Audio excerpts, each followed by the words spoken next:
देवर जी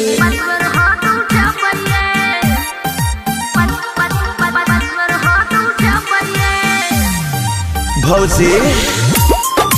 भौजी म्यूजिक बाय सुगम राजा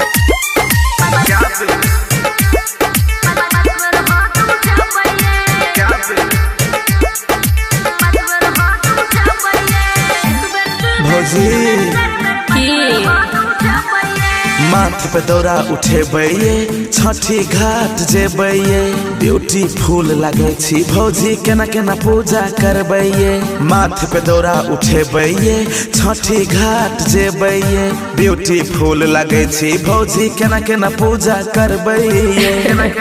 देवर जी एक बेर दुई बेर तीन बेर चार बेर पाँच बेर हाथ उठेबैये एक बेर दुई बेर तीन बेर चार बेर पाँच बेर हाथ उठेबैये एक बेर दुई बेर तीन बेर चार बेर पाँच बेर हाथ उठेबैये माथ पे दौरा उठेबैये छठी घाट जेबैये ब्यूटीफुल लगे छी भौजी केना केना पूजा करबैये देवर जी एक बेर दुई बेर तीन बेर चार बेर पाँच बेर हाथ उठेबैये एक बेर दुई बेर तीन बेर चार बेर पाँच बेर हाथ उठेबैये एक बेर दुई बेर तीन बेर चार बेर पाँच बेर हाथ उठेबैये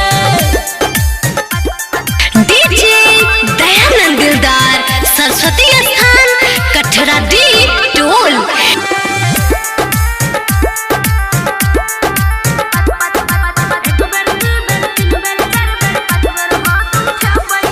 मेकअप बेसी न करू ये भौजी ओता बिगड़ जाता हालिए ठंड लगे छे घाट पे ज्यादा लगा लिए स्वेटर सालिए अच्छा बेसी माया लगी है देवर जी भूखल छियै पर में हमें करू ने ज्यादा तबाह जी भाभी यहाँ के टिकटॉप लगैया ओकरन दियो सलाह जी मस्ती में झुमबै मस्ती में घूमबै केकरो से न संगबै एक बेर दुई बेर तीन बेर चार बेर पाँच बेर हाथ उठेबैये एक बेर दुई बेर तीन बेर चार बेर पाँच बेर हाथ उठेबैये डीजे दयानंद दिलदार सरस्वती स्थान कठरा डी टोल हमर देवर राजा सब किया के काम करे छे सोच समझ के रहब धनी भीड़ भजाई छे भारी